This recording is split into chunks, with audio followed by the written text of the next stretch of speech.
What's up, everybody? Welcome back to the Geek Boutique. This week, what you're going to be seeing is the actual live feed from Instagram. Unfortunately, we got into the conversation, never clicked record. So we're going to use the actual feed from Instagram for you guys this week. It's actually an opportunity for you guys to see what the live stream actually looks like while we're doing it. So hope you enjoy this one. We'll be back next week for your regular podcast. And for those that are listening to us on your favorite podcast platform, you shouldn't hear a difference at all. Hope you enjoy this one.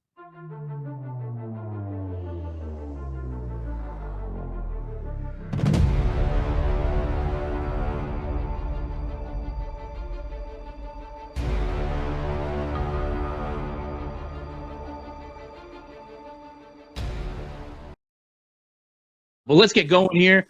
Thanks for watching, everybody. You are on the Geek Boutique for, well, I guess Thursday, the 3rd of February. We're already in friggin' February, middle of winter here in Canada. We've got a couple specials tonight. First of all, as always, returning back for, I don't know, a millionth time, Mr. Messiah Complex Cosplay. What's going on, Jeff? It just feels like a million because that's the effect I have on other humans. I got a new custom shirt, by the way. I'm not wearing it today. I'm wearing my Washington Saviors Negan shirt, but I got a new custom shirt that says, "The people that tolerate me, those are the real heroes." So I'll have to wear that on the next podcast for sure. It's very, very fitting. I have so many custom shirts. It's so stupid. You guys are the real heroes tonight for the next hour. You guys are definitely the real heroes. Yeah, things are well. Yeah, things are great. Other than being snowed in and not having a whole lot of work at work, based on what I do, there's not a lot of trucks coming in. So other than that, it's been super swell. What about you, JS? How are you? Doing good. We're not snowed in as much as I was iced in this afternoon. We got a little bit of freezing rain up here last night, so that was a lot of fun. That's good. Joining us for the first time. Now, the dork side, Victoria, you've basically been live with us on every single podcast that we've gone live. First time on the show. First of all, welcome to the Geek Boutique. Yay. It's nice to I don't even know what I'm doing right now. I don't know what this is. Yeah, it looks it's especially 2005 good on up in here. Yeah. Raising the roof. That's what it's called. And, our resident expert for today's chat, Well, hello. Marianne, Hypergate Cosplay. Marianne, how are you doing? As I can be during these snowstorms and pandemic times. Yeah, I'm good. I'm happy to be here. How's the egg container doing? It's a process. I have and we built it 4 times so far, and it's not working out. No. Oh my goodness. Look, we're playing with it. So for those that are watching, if you don't know who Marianne is, you're missing out. You need to be following her on Instagram. She has a crazy frog lady cosplay from The Mandalorian Season 2. And now you're making the actual egg. What's it actually called? Is there a name for it? Egg incubator pack.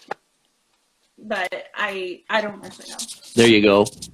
Which is the little backpack that Grogu keeps stealing eggs from in the show. You should post some pictures or send me some pictures so I can see what you're doing and how you're building it. I would love to see that for sure. Tonight's topic, and the reason why I'm saying Marianne's our expert here, is going to be around social media. Now, social media, again, before we started recording, me and Jeff were talking about the fact that, we're old enough to have experienced days without social media. Now it's like people can't live without social media. I do. Marianne, you work in social media. You are the social media manager.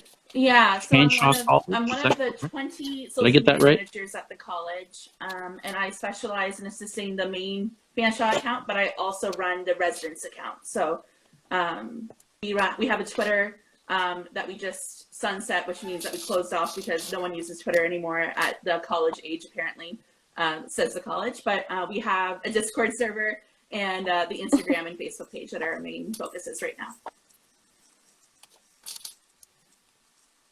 So I want to read a little bit of a quote here that I got from, actually, a couple of very short paragraphs that I got from I guess it's a blog that was written by Maryville University called The Evolution of Social Media. how it began, and where it could go next. We'll talk about where it could go next. What I'm more interested about is where it began. So it says here, the evolution of social media has been fueled by the human impulse to communicate and by advances in digital technology. It's a story about establishing and nurturing personal connections at a scale. Something I want to come back to in a minute. According to Merriam-Webster, social media is defined as a form of electronic communication such as websites of social networking and microblogging, through which users create online communities to share information, personal ideas, messages, and other contents such as videos. Now, this is where it got me. The 2019 Pew Research Center, I don't know who the Pew Research Center is, but Pew, reports on social media. Why? Why am I here? Why did I show up for this? I love it. So the Pew Research Center report on social media use in the United States showed that 72% of American adults use some form of social media. That was in 2019. That was before, it was pre-pandemic. I can only imagine now that number's probably shot up even more. What's crazy is that in 2005, the year Facebook went live, that was only 5%.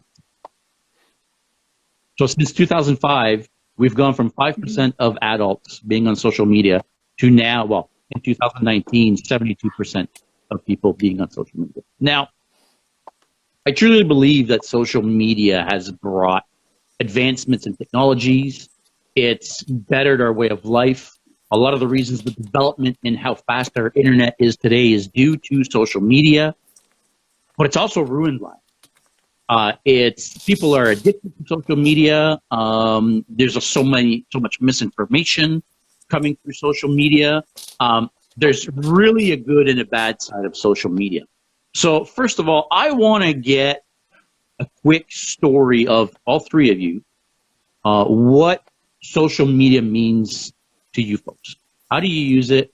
What do you use it for? What is your social media experience in a nutshell? Victoria, why don't you get us started? Oh, goodness. Well, for me, it's, a way that I express myself, like with my cosplay account. I never, ever would have done that without social media. And I never would have been here without social media because I probably wouldn't have met you guys. And I also use it for school, communicating with classmates, especially now that we have a pandemic going on. Yeah, I try not to use it too seriously because, it's kind of just fake in the grand scheme of things. Mm-mm. You're not wrong. Great. Yeah, that's all I got. I mean, Marianne, obviously you already told us you work in social media. Beyond your job, what is your personal experience with social media? I was kind of brought into that age where AOL, MySpace, MSN, kind of the thing. That's when my journey with social media started. So at that point, it was connecting with friends from like camp and like sports teams in school, just to kind of chat outside of those spaces. When Facebook came into it, I joined, I think in like 2007, 2008 on Facebook. And that was more of like a journal or a way, like a blog almost, to share what's going on with me and my family. And I have family across the world, so it's really nice to connect that way. I started cosplaying in 2010, and that became more of like kind of like an album. I use it more for photos at that point, is to just kind of document what's going on, what am I doing, showcasing what I have. Because at that point, social media wasn't huge for cosplayers. It really only skyrocketed for like our community in the past 5-6 years, really. But yeah, so I started out that way. I also, like Tori, I've made so many different friends through social media. JS is one of them. I think I have a friendship with Jeff technically on Instagram, maybe. Same with Tori. So it's kind of nice to have those connections that way, because I wouldn't meet half the people otherwise. So yeah, it's a love-hate relationship. You talked about it a lot on the body positivity side of it as well earlier on in your past couple of podcasts. But there's a lot of good and bad in social media, and I've seen both sides, and obviously have to work around both sides quite a bit, both personally, professionally. And then on top of that, as just someone who's going through the social media age, yeah, so it's kind of a double-edged sword, which I'm sure we'll talk about further down the road. But yeah, so it started out with like a personal like diary of sorts, and ended up being a little bit more broader in terms of connection. Whether they're real or fake connections is kind of up to everyone else. But yeah, so I played along on different platforms, but that's kind of where it is for me. Yeah. Jeff, what about you? Late adopter on a lot of it. I was very late coming to Facebook, and then subsequently late getting into Instagram. And I have a Twitter account, but I mean, I don't ever go to it. I never post there, and I don't know what's happening. I don't know how to Twitter. I don't have Discord. I don't have TikTok. So I'm pretty rudimentary in my usage. Initially, Facebook was there to stay in touch with family that I couldn't be close to. I have a lot of family out west, and I have a lot of family out east, and I'm in Ontario. So it was that. And then when I started to see sort of what Facebook was becoming, less of a connectivity tool and more of I'm going to keep posting links and articles, and I'm going to push my political agenda, and I'm going to, whatever the case may be, I started to fade back and back and back, and then shifted the focus on Instagram when I became a cosplayer 5 years ago. And even then I became a cosplayer. I still didn't create an Instagram account. I was doing a lot of stuff through Facebook, and eventually I created an Instagram account. It was this little tiny baby account, and then slowly but surely kind of started to grow through different cosplays I was doing that were popular at the time. And now I don't use Twitter. I have my Facebook basically locked out. You can't post on my wall. You can't tag me in things. So it's very much there just to serve my cosplay page on Facebook, because sometimes I'll get like gigs and stuff through there, so I leave that up. Most of the work is done through Instagram, but even Instagram, I'm not using any. I used to post once or twice a day. Now it's once or twice a week. I feel like it really did start off as a tool for everyone to stay connected, and now it's become a tool for a lot of other things, and I feel like a lot of those other things are probably not great, and so I found myself kind of pulling back from it. I don't know. Maybe there's a solution. Maybe there's a different social media thing out there that would be better for me to use. Maybe I will get on TikTok and dance like a 20-year-old, or maybe I'll, get on. I'm not besmirching 20-year-olds down there. I see that look down there in your face. I'm not. Hey, I'm not besmirching 20-year-olds. It's just if I try to dance like a 20-year-old, I'm probably going to break a hip. Or Discord, maybe that's the answer. I don't know. I don't know how that stuff works. I'm going to have my kids sit me down and teach me how to use it. So, what about you, JS? What's been your experience? I'm assuming fairly similar to mine. Very, very similar to yours, actually. Yeah. I got in on Facebook early-ish, but Facebook was always for me a way to connect and share mainly photos, family photos with my family and friends. I'm originally from Quebec. My whole family is in Quebec, and a lot of my friends are over there. And my Facebook actually is still just my family and friends. If you try to add me on Facebook and I don't know you, or if you're just somebody that I happen to work with that I don't actually hang out with, you're not getting accepted on my Facebook. So, I see people that have thousands and thousands of people, of friends on Facebook that they don't even know. I'm lucky if I've got 60 people on my Facebook. Instagram, on the other hand, was a little bit different for me, because that was a way to share my pictures with the world. That's the way I saw it. Facebook was for me and my family. Instagram was for me to share pictures with the world, whether it be drawings that I made, whether it be pictures of trips, and then subsequently, cosplaying. That's really what I've used Instagram for. Like Jeff, I have a Twitter account that I don't use. I hate Twitter. I feel like Twitter is a breeding ground for, I don't even know what to call it, people to just trolls. Let's put it this way. It's a breeding ground for trolls. I just recently got on TikTok. I hated the idea of TikToks, and I kind of still do. But it's kind of funny to make some of them, so I kind of get the appeal. But yeah, I'm not a huge social media person. I need to learn more about social media and how to take advantage of social media, because, Marianne, this is where I want to go with this a little bit. Social media has become, it's more than just social media now. It's a tool, like Jeff said, for people, it's a tool to make money. It's a tool to branding. It's a tool to whatever the case is, right? Tell us a little bit about how you guys are using your fan shop. So what right you guys now, are doing. especially, it's really important because of the pandemic, and a lot of people aren't on campus for work or school. So right now, Facebook and Twitter would be for announcements or any sort of bigger, we call them like facility updates. So anything that's happening in the school. Right now, because of this winter storm, they had a snow day. So like things like that would be announced, or any deadlines or things like that. Instagram and TikTok and Discord for Fanshawe is very social and more community based. So it's getting to actually know the students, getting to actually know the faculty and staff, and interacting that way. So with that kind of comes the recruitment aspect of the college, which is kind of where they get their money, bread and butter,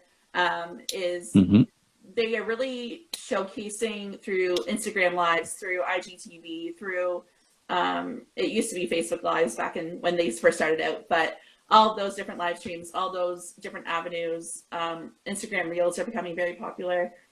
Those types of things are what is recruiting students to come be at Fanshawe. So we're really using that as a tool to drive numbers, because right now with the pandemic, people, not blaming anyone at all, don't want to be coming to Fanshawe or coming to a college setting at all, because it's all online or virtual anyway. So that college experience isn't necessarily a draw during a pandemic. So right now, everyone's working pretty hard on the social aspect of college through social media. So it's commercials through something that's super attainable and easily accessible for people that are at the college age.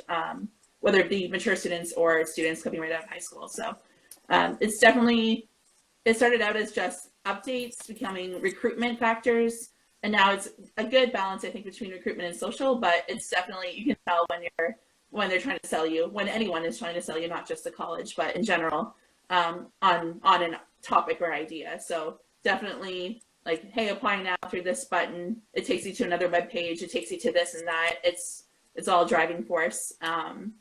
To get money, to bring in business. So you're definitely right. Social media is taking a turn towards that. It's definitely monetary based. And it's the same, like even with, we'll talk about that sure too, but TikTok is not all of it, but a lot of it is also driven by money too. So it'll be interesting to see, I guess, what comes next for businesses on their side of social media, but also even artist profiles, like what's to say with us, or what's the future like? I don't really know, but right now, definitely commercialized.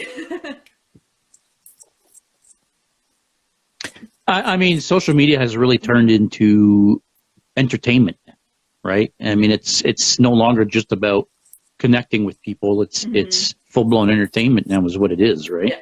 People will watch out TikTok. Scrolling forever. I've done it. Sitting in bed, scrolling, and the first thing you know, like 1 a.m, and you're still scrolling TikTok, right? It is now become full blown entertainment.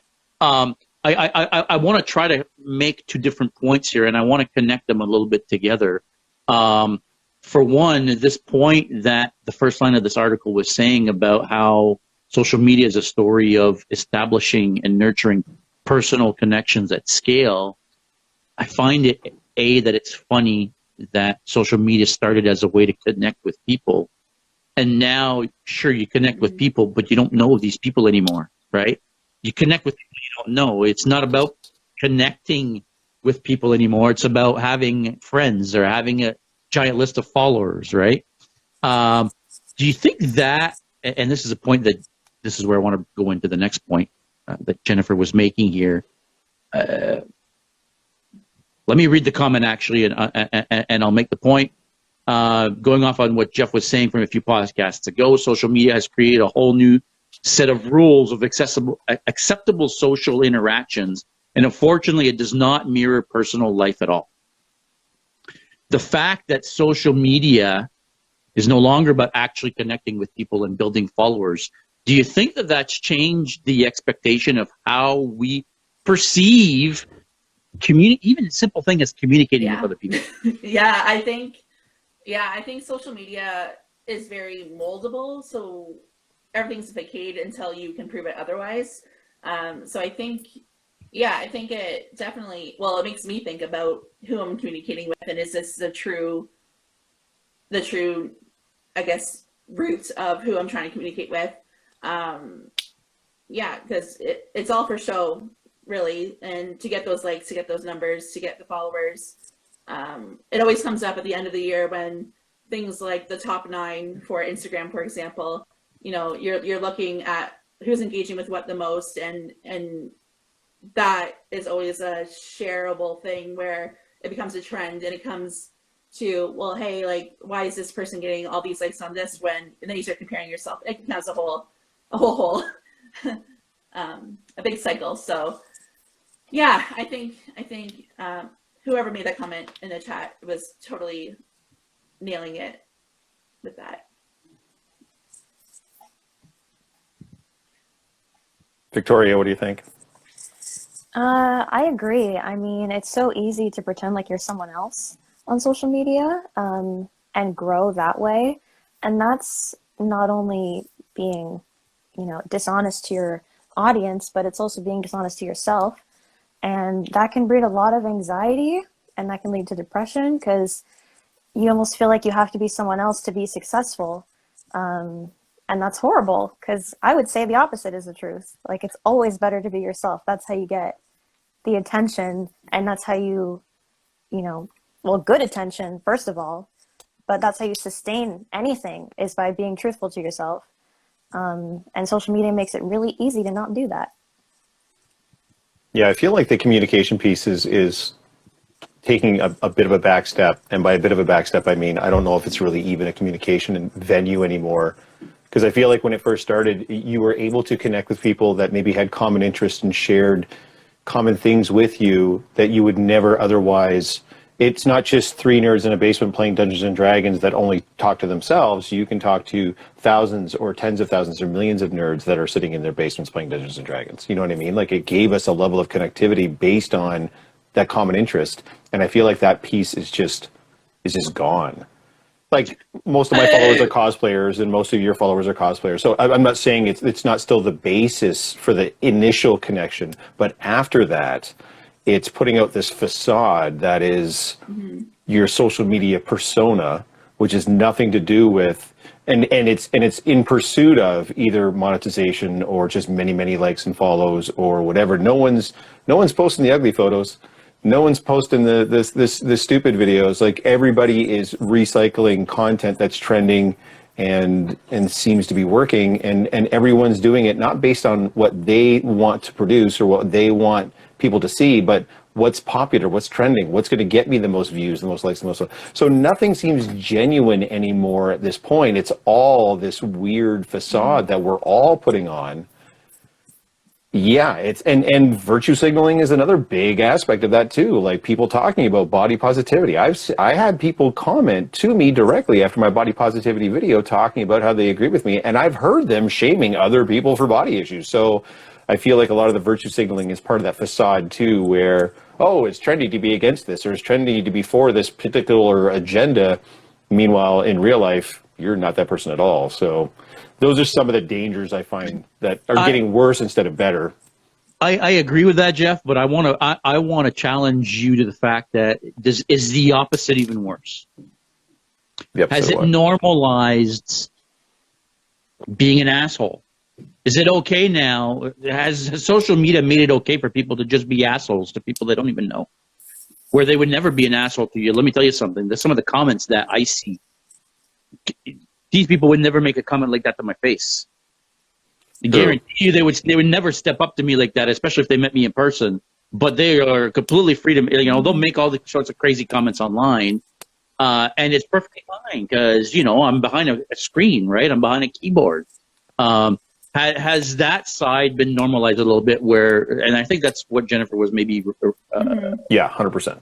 Was the whole. On the small scale, yes. No, on the small scale, I agree with you wholeheartedly. Individual people will message you individual terrible things. I think social media has done well with, if a large scale person says something awful and they have a giant platform, then they're going to get taken. There's going to be some accountability, right? Gina Carano, really good example. Wonderful actress, former MMA fighter, had an amazing character on The Mandalorian. We're never going to see her on that show again for awful things she said on social media. So, on the one hand, do you get a DM from somebody that has 100 followers and they call you an asshole or they insult your body or whatever? Yeah, that's part of the shit part of social media. That person's not going to get taken to task.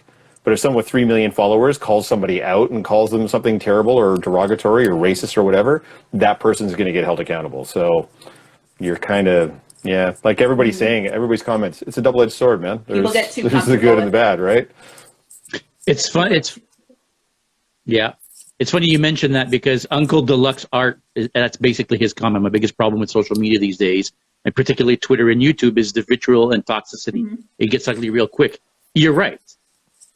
It's crazy how, I don't like what you're saying. I'm going to call you all sorts of names, and I'm going to tell you that you should die, and I'm going to tell you this and that. And wait, what? All because I made a video with a different opinion than yours? And this is another thing I want to touch on, because to me, it kills me a little bit inside that when I make videos here on the channel, the videos that are the most, the echo's getting really bad now, isn't it? The echo's getting worse, but I don't see the little live icon up. Are you recording? Oh, I never even started recording us. That's okay. You know what? No worries. No worries at all. I will use the video from this. Okay. Fair enough. Mac, make sure you save the video from this so we can use it after the fact. Yeah, I will. Yeah, for sure. Yeah, okay. No worries at all. So maybe we should just be looking here then. I'm so used to seeing that little red live over in the corner. I'm like, it's not there. I don't think we did start recording. Yeah, anyway. Way to make the point that we're old men that don't know what we're doing. Well done, sir. Well done. We never said we knew what we were doing here. No, it's true. Anyway, to go back to the point I was trying to make, it kills me a little bit inside every time that I make a video, and the videos that people watch and people like and comment on are the videos where I'm negative about something. So I'll give you an example. I made a video about how, I'm sorry, Tim's watching here. I know he's a huge fan, but I made a video about how I am absolutely hating season 4 of Discovery. I cannot stand it. Shame on you. Shame. And people are loving that Where's video. my bell? Weeks it had like 6,000 views. But I make a video on how great this other show is, and people, they get 30 views. I watch social media now to see the train wrecks more than anything else. Sometimes. I watch a guy called Steve Dangle. He does hockey stuff for Sportsnet, and he runs 2 weekly shows. One's called Steve's Hat Picks, and another, how dare you, sir, from Tim, Black Captain Kirk. Very nice. Yeah, agreed. The wound is still fresh. Yeah, absolutely. Steve Dangle does 2 shows. One is called Hat Picks, and one is called Dang It's. And the Hat Picks show highlights the great plays that have happened in hockey over the course of the week, and the Dang It's highlight the bloopers and the bad plays and the terrible plays. The Dang It's videos get twice the number of views as the Hat Picks. People want to see people losing their shit and being upset, and I have no idea why, but it's 100% a thing that people like to see. So I wanted to kind of throw a little bit, now that we're talking about like sort of getting some terribleness and experiencing terribleness, both Victoria and Marianne, can you guys share, without getting into detail, and I don't want to trigger you guys either, but as far as specific bullying events or specific things that people have said to you that you're both making a face like it's clearly happened to you, can you guys share an experience that you've had that's kind of in line with what we're talking about? And if you don't want to get into details, I fully understand for the triggering aspect, but if you could do some broad strokes, that would help out a lot. I was like, who wants to go first? Take it away. Mine are a wide range. I get a lot of body comments, things like, it kind of blends into all the other podcasts that we have had, but things like, put your stomach away, why are you wearing latex, things like that, to why do you have social media, do you even think you're good, things like that. I won't go into too much detail. A lot of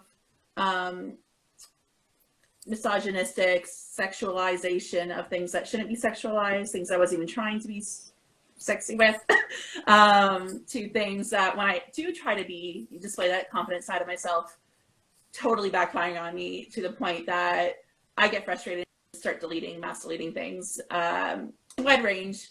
And that's publicly. Privately, my inbox is quite the hot mess express of a variety of comments and pictures being sent, and unsolicited pictures being sent, and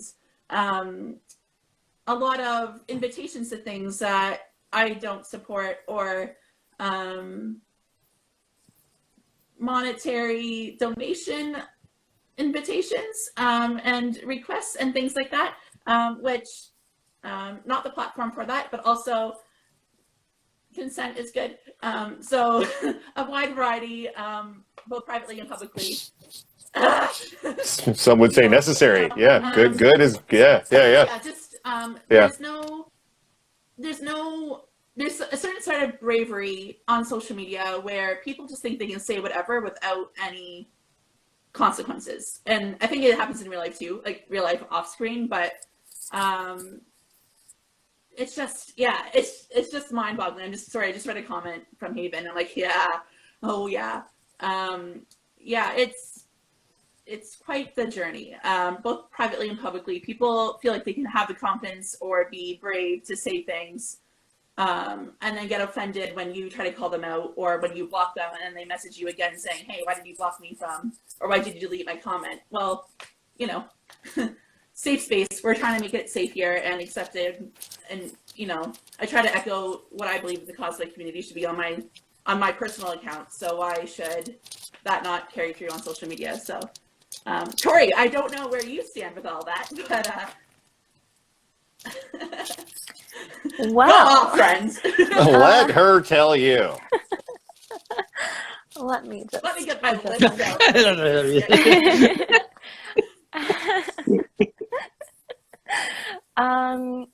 Well, okay.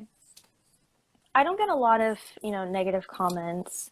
But ones that I do, I've gotten comments about like my teeth or something, like, when are you going to fix them? It's like, give me $10,000 and I will, and it's just like little things like that. But what happens more for me is like, people thinking that they have a right to my time, and feeling like I'm doing something bad when I don't give them my time, and how that can escalate into scary things.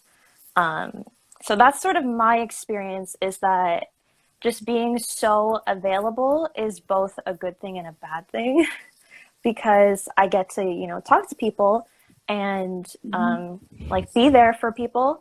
But then I also can't act like I'm not online sometimes when people are trying to reach me. And you just have to block and you have to restrict.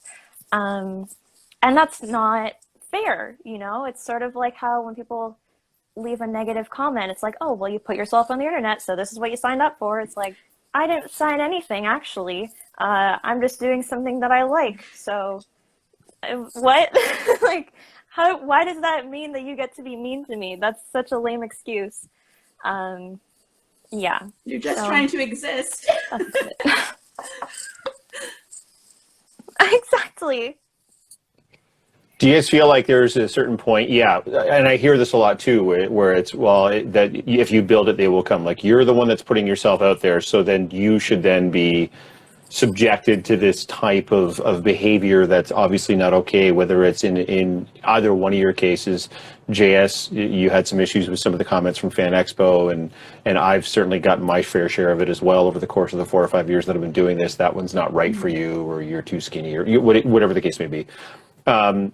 So you feel like, so how do we get to a point then where this is not, like, do we name and shame? Do we call people out? Like, where do we get to where we can get to a point where we don't have to put up with this anymore? That it's not enough that just because we're putting ourselves out there, that doesn't invite this.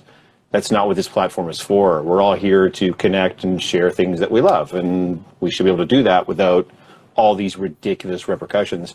What do we have to do to change the conversation so that this kind of bullshit stops and we can move on? JS, you look deep in thought over there. What do you think? I've kind of said this to you one time, and You didn't like my answer. Here we go. That's why we do this podcast. If we agreed on everything, this would suck. So I feel like, you know, if you're doing it back to them, then you know better than them.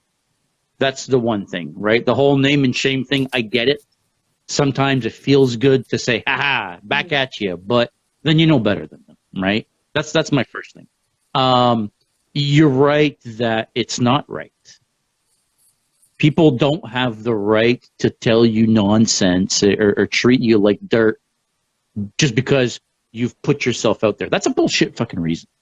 I'm not putting myself out there. I'm doing something that I like. If you don't like it, then move on. At the same time, I know that there's always going to be those people. I know that there's always going to be those assholes and those trolls and those perverts and those whatever you want to call them. And are you gonna be able to get rid of it all? Are you gonna be able to change the way people act on social media? I don't think that we will be able to. So I think we have to at one point be able to, I don't want to say ignore it, but we have to be able to get rid of it. You have to be able to push it out. The flip side of that is you can't not expect it these days. You know it's going to happen. If you're on social media, it doesn't matter who you are, you're going to get it. If you're putting yourself out there, you're going to get it. You have to expect it. Somehow, as much as it's not right, we're not going to, I don't think there's going to ever be a way to stop it completely. So we have to be able to compartmentalize. there you go. You got it. No, you got it. Compartment. Anyway, that word. Yeah. You got it. And you know, take yourself out of the equation and being able to understand that if you're going to be on social media, that what you're doing on social media is a show. It is a character. It is and you have to be able to separate. I think you have to be able to separate yourself a little bit from it because it's always going to come. That's the way I see it. But I don't know. What do you two think? I think you're right. Yeah, I think you're right. Our esteemed guests. My biggest thing, it takes a lot of courage to call out that behavior, but I think it's really important to address it if you can or feel safe enough to in the moment. It's hard because it becomes a mob mentality really quick. If you don't agree with something and then you share it in your story or you post about it or you send it to a few friends and they blow it up, it becomes a witch hunt and really what's that helping in the long run. So I agree with you that it becomes a cycle of hate, which doesn't help the situation in the long run. But again, addressing it, you know, that behavior is not right. It's not accepted here. It's not welcome here. I think if more people did something like that, it would help, I guess, balance the numbers and say, like, in terms of realizing that there's not so many trolls as there is the community, like, that's sticking together. So if we call out the trolls, then maybe the trolls wouldn't feel so comfortable breaking those boundaries and saying the things that they're saying or doing the things that they're doing. And I feel like that's an important key right there is being able to call it out on the spot. Somebody does something that is wrong, you need to be able to tell that person, hey, that's wrong. Like, you can't say that. Or you can't do that to people. Or you can't come up to me and touch me if I don't know you. You know, you can't come into my feed and start, you know, calling me names because you don't like my opinion on the Book of Boba Fett, for crying out loud. You know? Yeah, I think you're right. That's a big part of it.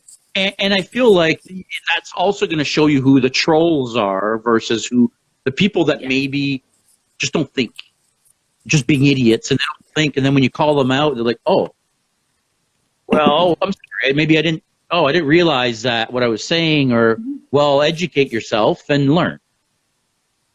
The people that are just going to keep doubling down, well, those you know are the trolls. Those are the people that, you know what, then get lost, right? Yeah, I agree. I think there's two parts to it. You know, I don't like to give them attention because that's why they're commenting. But at the same time, I don't want to just send them away and have them go to someone else and do the same thing. until they get the result that they want. So I think there's two parts, you know, it's saying, hey, that's not great, don't do that. And then ignoring them, blocking them, whatever. Because I don't want to give them that attention. They don't deserve it. Sure enough. Sure enough. What about you? It's hard, man. It's hard to change the conversation, especially on social media where it's evolving all the time too, where the conversation's already changing in so many different ways. I don't know, man. I would like to see us get back to sharing stuff we love and our friends celebrating it. That's, to me, that's the essence, especially Instagram. I feel like that's kind of what we're doing on Instagram. It's almost a purely visual media. And now with the reels and such too, and even same with TikTok, we're more into the visuals now than we were before. I feel like Twitter and Facebook were more for telling people, I had a great day, and this is the sandwich that I ate, and my dog's name is Ben, and whatever. You know, like that's what that was for, and I think that generation still uses that for that reason. But now, especially with Instagram, I stopped watching stories on Instagram almost completely because the stories were either hatred, vitriol, or people trying to forward their agendas, whatever that agenda is, good or bad, political or non-political. Or if they had shit to fling, it was in the stories. Like, it was rarely in posts, it's all stories. So the stories got to a point where they're bumming me out so much. I just don't watch them anymore. I just go through the posts. And even then, the posts are getting to a point. So I don't know. I think I would like to get back to blocking, reporting, calling out, whatever you need to do. Collectively, let's encourage people. Post the stuff you love, and let's all celebrate the stuff that they're posting. Let's not, Marianne touched on it earlier, it's not a contest, guys. We're not in a competition. We're all just putting on goofy shit on the weekends and taking pictures of ourselves and posting it on the internet. Can we not just love that we're doing that? I don't care that JS's Predator is better than any cosplay I have ever done or will ever do. I can celebrate that and tell him that he looks like he just walked off the set of the movie, for God's sakes. Why can't it be that? Why do I have to sit here and go, his is better than mine and I'm not going to be able to... What's the point, man? Just celebrate it. Just celebrate each other. Just try to move the conversation that way, and hopefully more and more people will get on board. Are you still going to have your trolls and your assholes? Yes. I think you make a good point, by the way, JS. I think sometimes perception is reality for a lot of people, and I think for some people they don't understand. The intention is obviously not to troll or to be hurtful or to demand too much of time or to approach someone inappropriately, but they have to be told that that's inappropriate, because in their perception they're like, no, this is fine. So if you don't tell them, you know what, that's not okay, they'll be like, oh shit, my intention wasn't that. I didn't mean to hurt your feelings. I didn't mean to do this. But so yeah, so the communication piece is obviously clear, but just move it to like, hey man, let's all be cool with each other and stop being dicks. You made a bit of a point there, and it was one of the things that I wanted to touch on. I feel like social media has been weaponized a Just a little, yeah. In 2022. Holy shit. Social media has been weaponized. And, you know, it's very, very easy for somebody, like you were saying earlier, Jeff, that has 3 million followers to say one thing, and all of a sudden it's a shit show, right? It's like, you know, Marianne, you were saying it's the mob mentality. It's let's all get on this person's back just because that one person said something, whether it's true or not.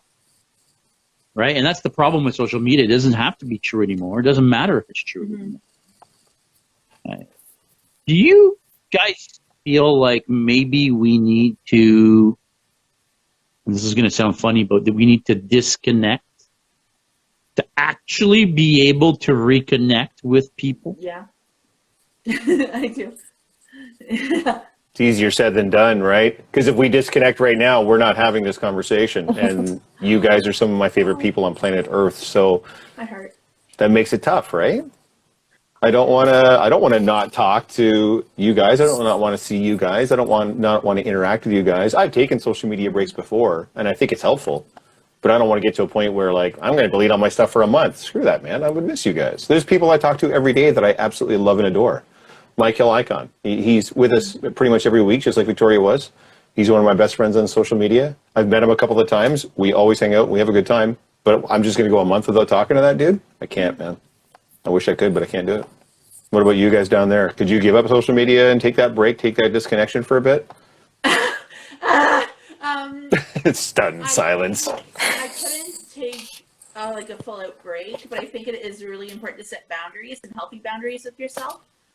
Whether it be, you know, a couple hours a day, or you set some time aside to take some time away from the screen, because you're always being fed with negativity or positivity, whatever it is, but you're giving yourself up to that all the time.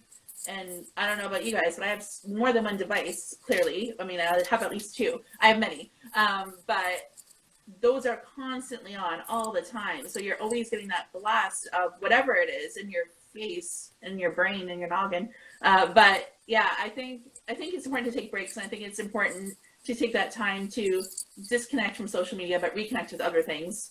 Not even just other people, but just other passions and hobbies that you might enjoy, or just taking that time for yourself.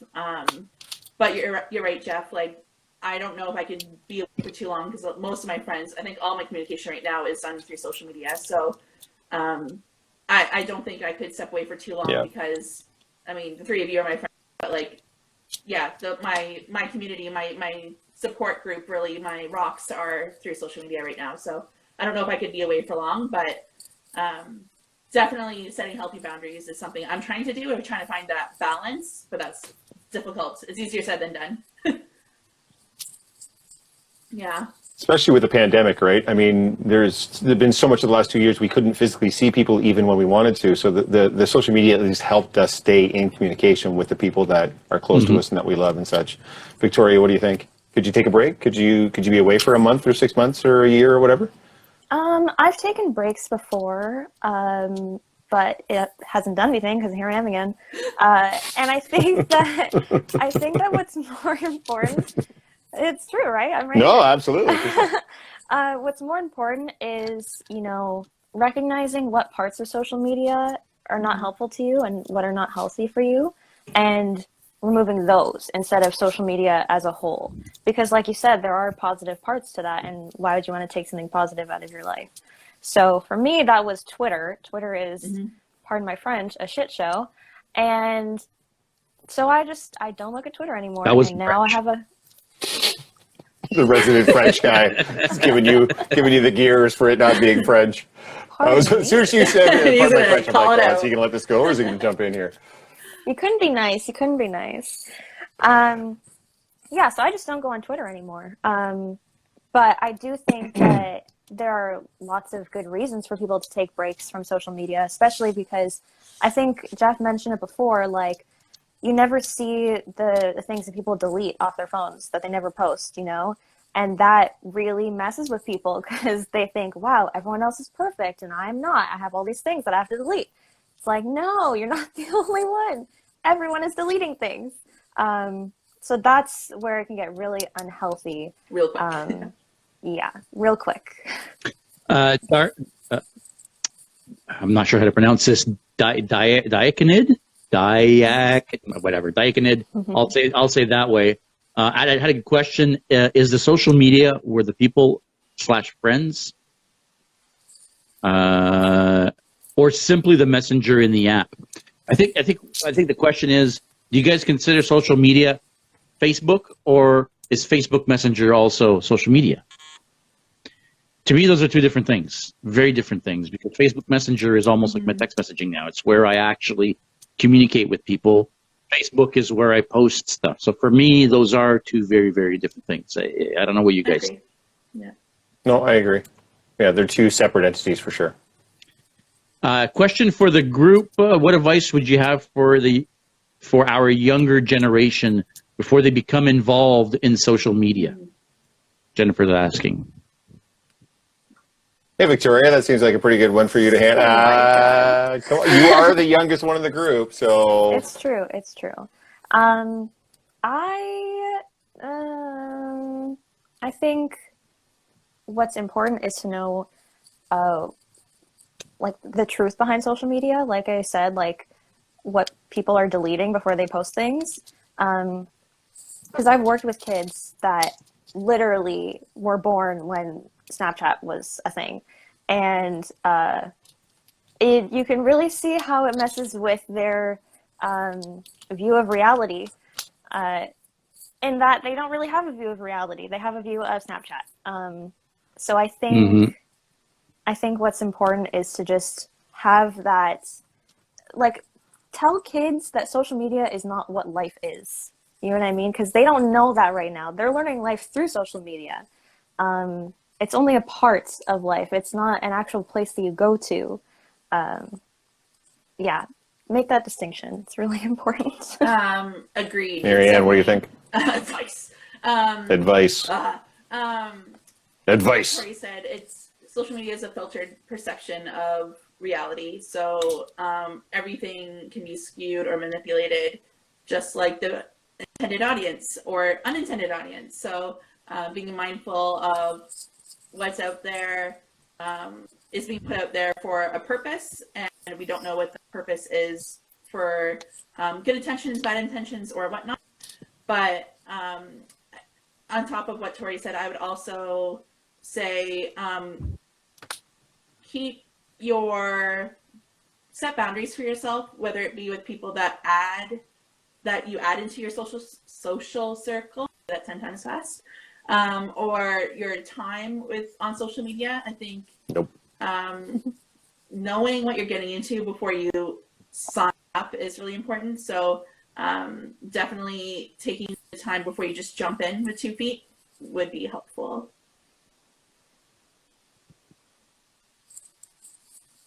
I think I would probably caution any young person first getting into social media to try to avoid some of the easy pitfalls to get into, in particular, getting too deeply involved in politics and agenda-driven stuff, because it can end up being all-consuming, but even worse is you can end up being on the wrong side of history in a lot of this stuff. I find a lot of, and I don't mean to besmirch the younger generation, but I feel like, kind of back to what I was talking about with the virtue signaling, something will become popular to talk about, or popular to hate on, or popular to celebrate, and a lot of people jump on board, and it becomes a movement, and it becomes an agenda that's being pushed through social media, and then it turns out that that's awful, or it's terrible, or it's bad, or it's harmful, or it's whatever. But because you didn't really look into it, because you just kind of like, oh, this really cool person, this influencer said that this was bad and we should target this, and then you just jumped on board, those are the kind of things I think I would sit down with the younger generation and caution against. This was supposed to be, oh, JS is frozen on the best. Oh, sorry, it was just brief, but it was great. He had this half-lived thing going on. Looked like he was asleep. It was awesome. There you go. I think I would try to do that. I think I would try to educate them to utilize social media for what that's supposed to be, to socialize. And if you want to get into some sort of rhetoric or some sort of dogma or some sort of political agendas, do some thorough research before you start going down those paths and just jumping on. Like, somebody posted an infograph, some person from Ottawa posted an infograph of whatever. You're like, yeah, I'm going to share that because that's totally speaking to me. You have no idea what the source is. You have no idea where that came from. You're just, hey, they said it, so I'm going to say it. And the next thing you know, everybody's saying it, and it's terrible, and it's wrong, and it's awful, and it's hurting people. But so try to avoid those pitfalls, guys. Just use it for what it's supposed to be. Just be social and nice and talk and have fun and share cool shit and pictures of your dog. Right? What about you, Jess? What do you think? Tough. I mean, not growing up in an era of social media. I didn't grow up with social media around me, obviously. So I neither one of us did. Imagine what it's like for kids these days growing up in that world. So it's tough. That being said, I feel like there's kind of 2 sides to it, to social media, if you will. There is the connecting with people and having a Facebook and having, friends and so on. But then there's also the wanting to make money off of it, wanting to turn that into a business. And I'm seeing kids do it more and more, starting YouTube channels, Twitch streaming. Some kids who are millionaires before they reach 18. Other kids who it's completely ruined their lives. Personally, if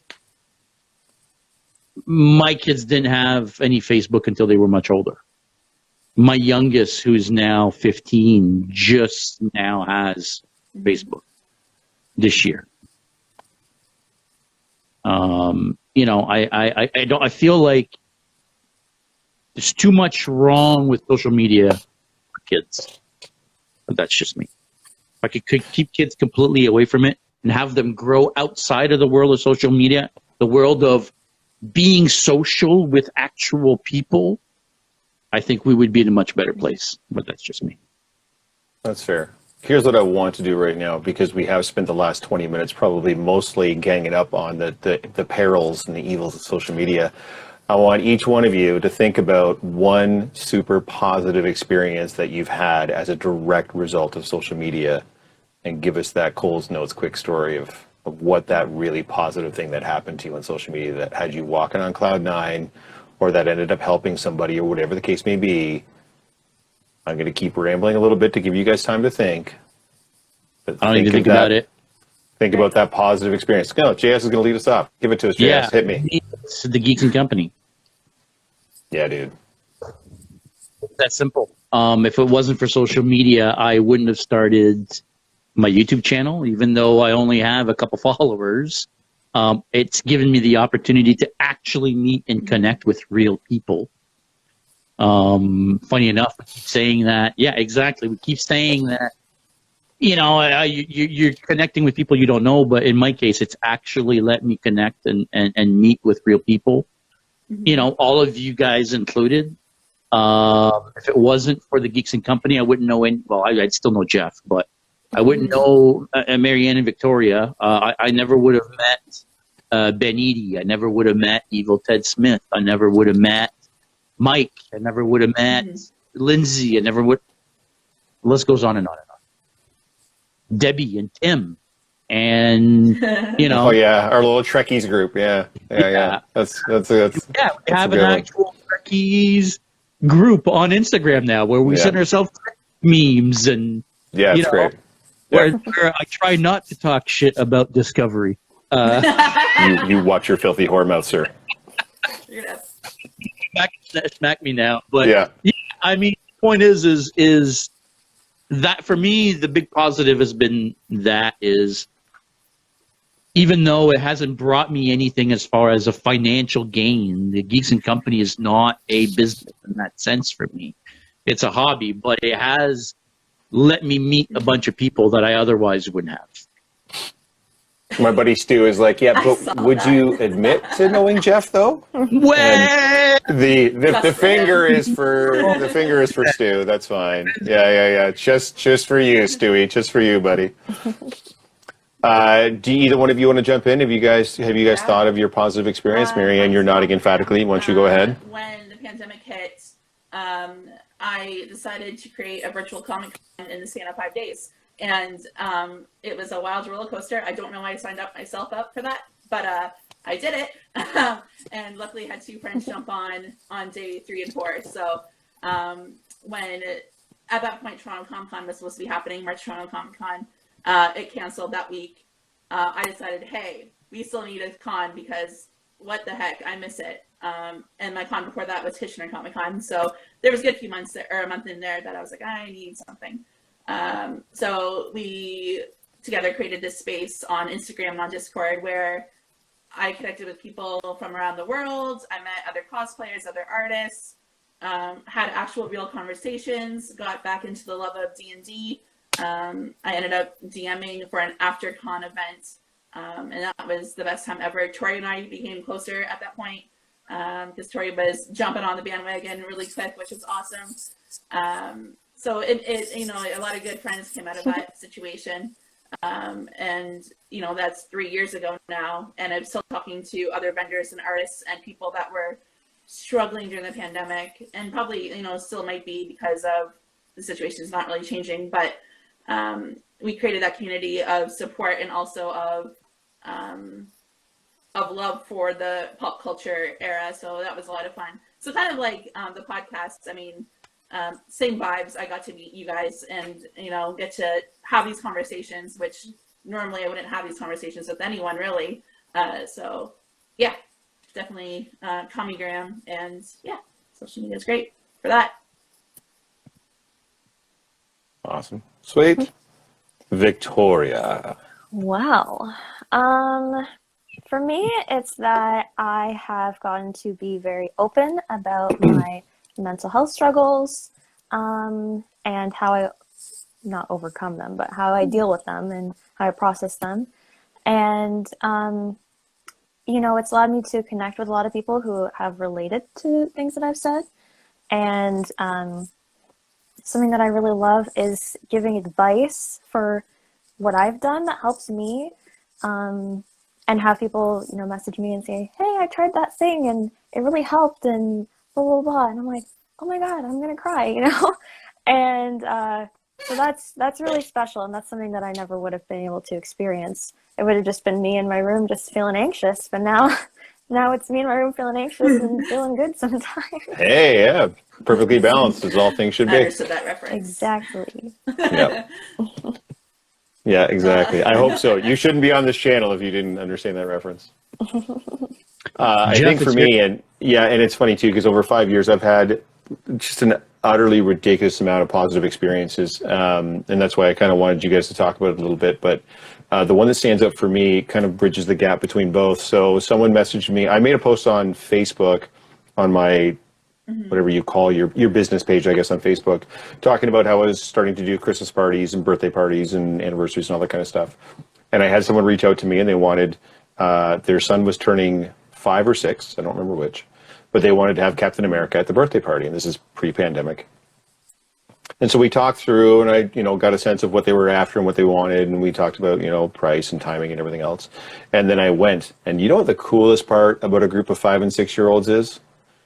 They think you're actually Captain America. Yeah, they think you're the real Captain They America. actually think you're Captain America. Once you guys start to get to the 9, 10, and 11s, they're like, you're not the guy. And I'm like, no, I know. But 5 and 6 and 7-year-olds, yeah, they think you're the guy. So I got to spend 2 hours with about a dozen, maybe 15, 5, 6, and 7-year-olds. And they had the experience of their lives up until that point because they think they got to meet the real Captain America. And I did nothing to disillusion them of that thing. We actually sat down in the living room and we read a book, a Captain America, because he was such a giant Captain America fan. He had a book, like a comic book, but like in bigger form of Captain America. And each time Captain America would do something on the page, the birthday boy would be like, so you did that, right? So what was that like? So he was like quizzing me on all the different things, like, oh, you punched that guy right in the what? Yeah, no. It was the cutest, most adorable thing that's ever happened to me before. And it doesn't happen if there's no social media, if I don't respond to that person, if I don't have that page up that I don't have.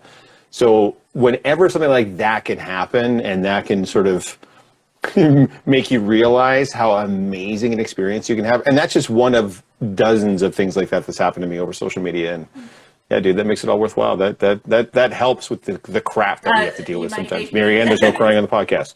I want to take a break here. Is there at any point a time where you just say, you know what, I'm going to mess with the kid and say, you know what, this is not actually how it happened?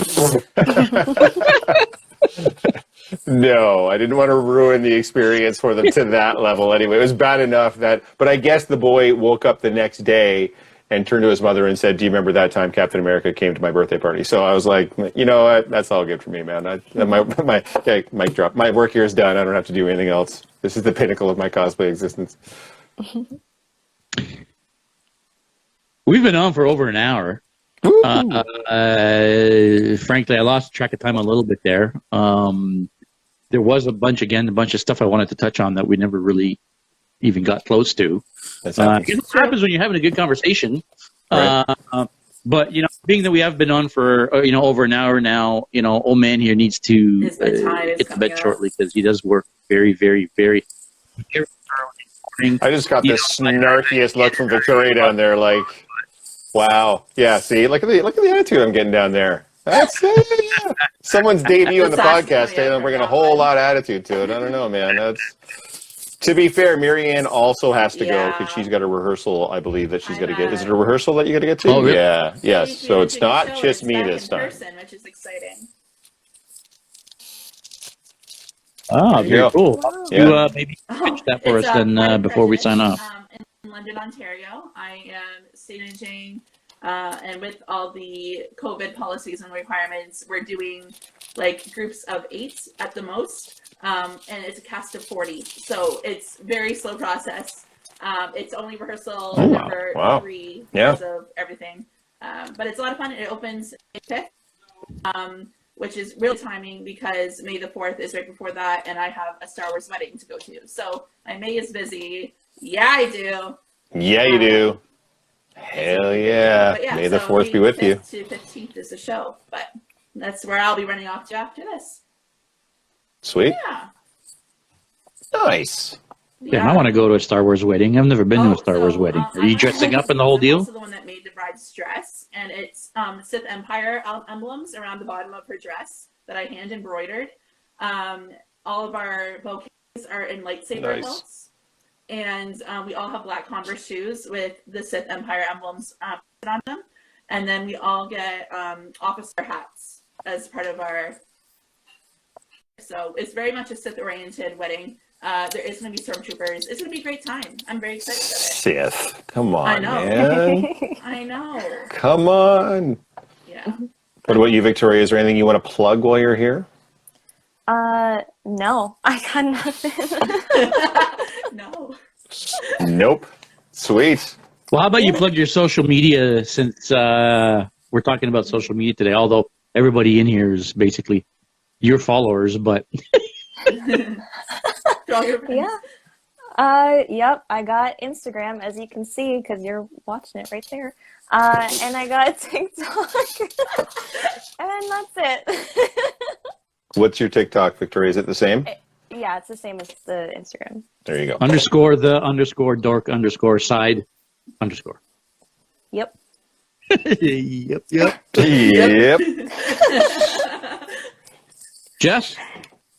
Yeah, just slaving away on spoiler alert. My boy Cobb Vanth was on the Book of Boba Fett yesterday. I will not. I will not. That's all I'm going to say. So that's one of the cosplays that I've been planning, and I was pretty I don't know. How are you going to do that to me now? We're talking about the No, I know. Book of Yeah, I know. Damn it. And it's a cosplay that I had announced I was doing and I was already looking into, but seeing him last night really fueled the fire. So I've spent the entire day just trying to hunt down the belt and the gun and everything. I have the pants, I have the shirt, I have the scarf. So yeah, we're starting to come together and get it done. So that's been pretty much, yeah. So I think I've got my lineup pretty much set for. Oh, and I've been getting progress pictures for Black Widow. So when I do the gender bent Black Widow in March. And I think I was talking to my buddy Michael there earlier today. March Toronto Comic Con, so we're crossing our fingers that it's going to happen. However, my hotel and travel are booked, so whether the con happens or not, I'm just going to go. And I know there's going to be a few people that are going to go, and if we all get together and we take some cool, fun pictures and still, masks and social distance and all that stuff, I think that would be super, super cool. So if you're going to be in the GTA area, March 18th to 20th, whether there's a con or not, we'll do our own damn con. So we'll have a little hotel con and we'll have some fun. So yeah, we should totally do that. We should actually film some be footage. there, be square. Yes, 100%. Costume. You and I, actually, Just you know what have you fun. and I should do is you and I should do a live one of these together. We should. Sitting That'd be together. so and doing cool. it. Yeah. Yeah, that's actually funny to say that because Rob actually came up with that. Yeah. Don't quote me on this, everybody, but Mr. Cosplay Alliance has been talking about getting a booth for Fan Nice. Expo. He's been like 2 or 3 years now. Yep. And we were thinking about, well, hey, we should do a podcast live from the Fan Expo floor. Yeah. That'd be amazing. So cool. Well, next week's guest may be able to help facilitate that at that con as well. So so we'll cool. get to that. Being able to actually do a podcast live with the crowd behind us would be amazing. So, yeah, that'd be Agreed. fun. Yep. Yeah. What about you, JS? Anything you want to plug? Anything you're working on? Anything you want to talk about before we go? I've semi-finished my workshop. I've seen it. It's I dope. saw some pictures. Yeah. Yeah. It's very cool. I am working on lighting. So when I'm filming videos and I'm filming builds, it'll actually look half decent. With some grapes. It's funny that you mentioned Megan. I was actually exchanging with her on the cloaks. Oh, Victoria's lagging on. She lagged on a good on shot though. She's all frozen, but she's all all posed what's going on? Yeah, it's like It's all good. it's all, We're all good. So I was speaking with Megan about the Nazgul cosplays. Unfortunately, I think that the cost involved in going that route is going to keep a lot of people out. Yeah, and me included, unfortunately, boss. Sorry about that. So I'm rethinking that, to be honest. Rob's going to be here tomorrow, so we can discuss a little bit. Mull it over there. Yep, that's fair. Because I still want to do something, but if it's not going to work for everybody, then what's the point, right? Of course. So yeah. So I don't know. I don't want to be talking too much about it because I really don't know what route we're going to go yet. Even if Toronto Comic Con happens at this point, I don't even know if I'll have a costume for Comic Con. Rob's saying, well, let's just go back in Predators, and maybe we could do that. But or you could do Revan, or you could do Red Hood. You got costumes. I mean, it doesn't have to be a new one every time. Well, I mean, I probably pay like 40 pounds more than I used to, right, before the pandemic. So we'll figure it out. We'll see what we do. But either way, we'll be there. We might not get. We just might not be dressing up, but we'll see. That's okay too. Yeah. No pressure on that either. Yeah, exactly. Maybe we'll just go and film, right? And it'll make drinking beers that much easier. Oh, I do actually want to maybe pitch a little something that everybody should keep an eye out for. We have lost Victoria on the live. I don't know if you're joining back on. That's okay. No, that's okay. We're wrapping up anyway. You're are taking the footage that we filmed at Fan Expo last year, and then we are filming interviews with me, Rob. Jeff is going to give us a little bit of footage. Loki Quinn Cosplay is going to give us a little bit of footage. Darkly Design may be giving us a little bit of footage. Ben Eady may be giving us a little bit of footage, and we're going to be building a documentary style a day at Fan Expo. Cool. Nice. So that should be fairly neat. We actually have a student in video production editing this for us. So I cannot wait to see the rough cut. But that's going to be coming over the next couple months. So that should be pretty. That's going to be awesome. Yeah. Awesome. Yeah. Well, listen, thanks everybody for watching. Like I was saying earlier, this is likely the footage we're going to be using for the podcast because, we were too deep in thought and well, I didn't start recording till like 20 minutes in. But thanks for sticking with us, everybody. Make sure you click that subscribe button. It's completely free and it'll make sure you never miss any uploads. But thanks for watching. Stay geeky, everybody. And we'll see you next time. I almost do. I